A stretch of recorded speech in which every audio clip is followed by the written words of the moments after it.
Good afternoon, everyone. Thank you for having me. Thank you, Adam.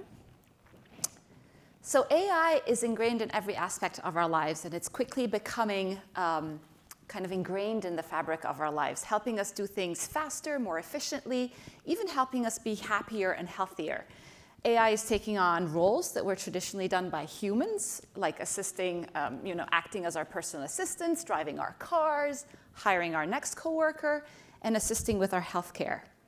So we're forging a new kind of partnership between AI and technology, or AI and humans, sorry. One that I argue has to be built on mutual trust. We need this new social contract where trust is at the center of our relationship with AI. And I say mutual trust because I really believe it's a two-way street. It's not just about us trusting in AI. AI has to trust us and humans as well.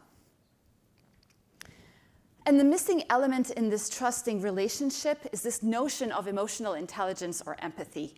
How many people here have an Amazon Alexa or a Google Home or a device like that? The majority of us. How many times have you asked Alexa to do something, it didn't get it, so you asked it again, it still didn't get it, so you're progressively getting frustrated and annoyed, and eventually it's just like really frustrating. Apparently, raging at Alexa is a thing, and some people call it names and throw stuff at it.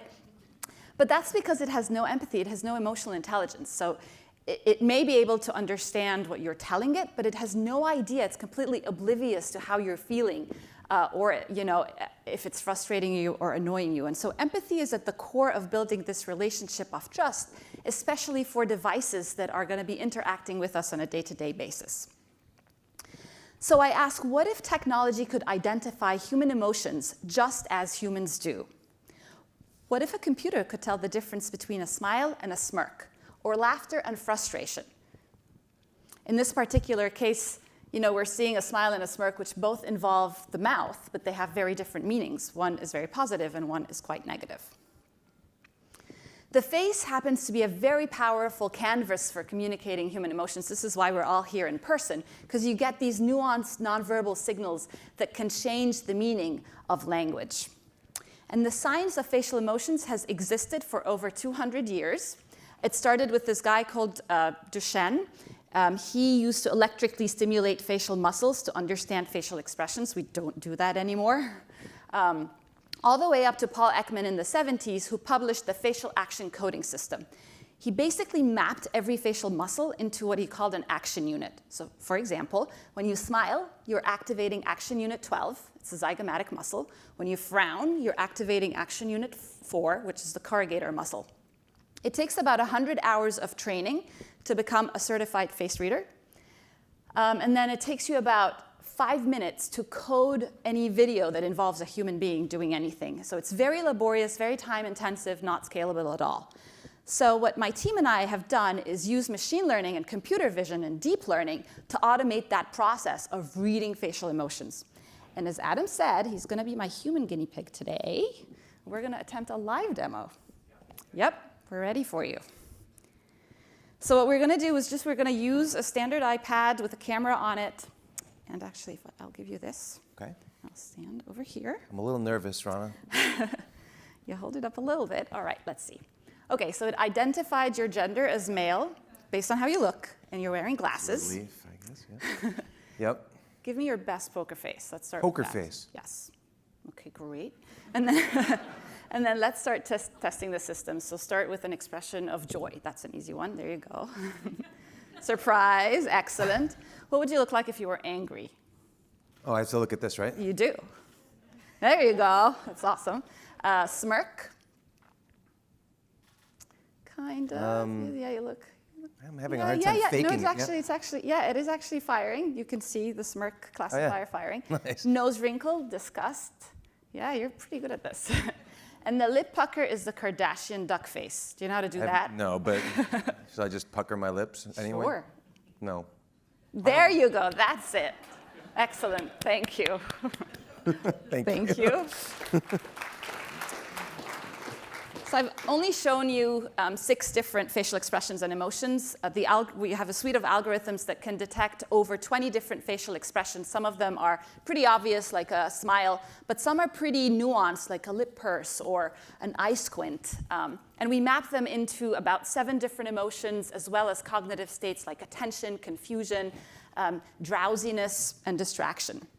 We feed the algorithm hundreds of thousands of examples of faces, and we use deep learning, which basically these neural nets learn the features that are common between the different emotions. And powering all of that is the world's largest emotion data repository. We have analyzed over 7 million faces from over 87 countries around the world. And I just want to show you an example quickly of how we focus on diversity, both in terms of the data we acquire and how we train these algorithms, but also in terms of how we validate these algorithms. It's really important to test the algorithms on different subpopulations of people. Different ethnic groups. I will say these are all members of our team, so we take diversity and inclusion very seriously. I think it's extremely important in how we design these different AI algorithms.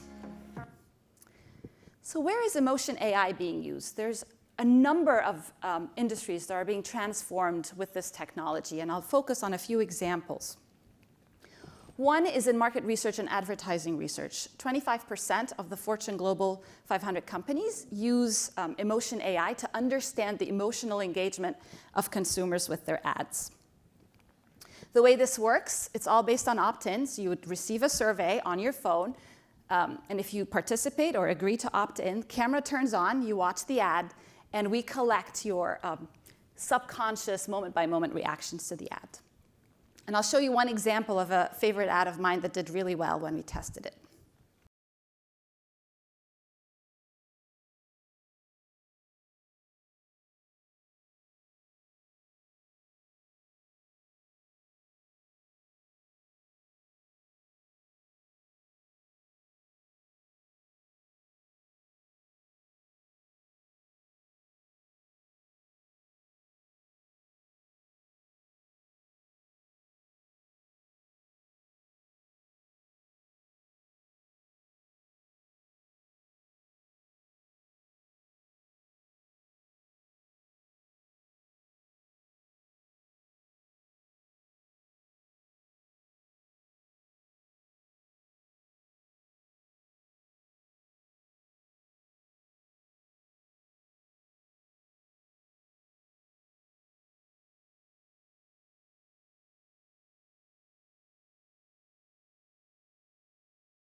In emotion expressions. And this ad actually tested in the top 10% of the 30,000 ads we've tested worldwide. And we're finding that progressive and inclusive ads tend to be more effective. They're more engaging, and they actually do better in terms of advertising KPIs. We're applying this technology in hiring as well. We're partnered with a company called HireVue. They do video-based interviewing. And humans are biased. We know that. Humans are especially biased when it comes to hiring. Whereas in our case, the algorithm is it takes the first stab at screening candidates based on their nonverbal communication. Flip it around, and people can use the same technology to improve their public speaking skills, negotiation skills, empathy, you name it. Generalize this. What if a learning app could detect the emotional engagement of learners just the way an awesome teacher would in a classroom? What if doctors could measure our wellness, our mental health, just the way they measure other vital signs like our blood pressure and temperature? And what if your car sensed that you were drowsy and took over control? Maybe it's a semi-autonomous smart vehicle that can do that. And in the world of robotaxis, imagine if we can personalize and optimize the riding experience based on your mood. We are actually partnered with SoftBank Robotics. The Pepper the robot is going to have an emotion brain that's powered by our technology, because you could see how social and emotional intelligence is such a key factor for a robot like Pepper. And I really do think this is about a partnership. It's not about AI taking new jobs. I'm particularly excited that this recent survey basically reported that AI is creating 4 out of 5 new jobs. Everything from robot whisperers to empathy trainers, data czars, and data strategists. It's a really exciting place, but it underscores the importance of reskilling. We're at the forefront of that as a company.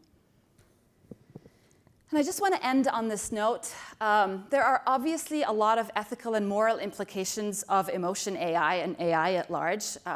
Affectiva is very, we take that very seriously, and it's one of our core values to prioritize that.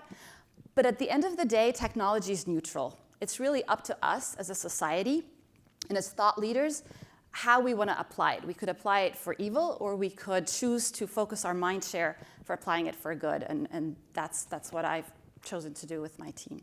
So thank you.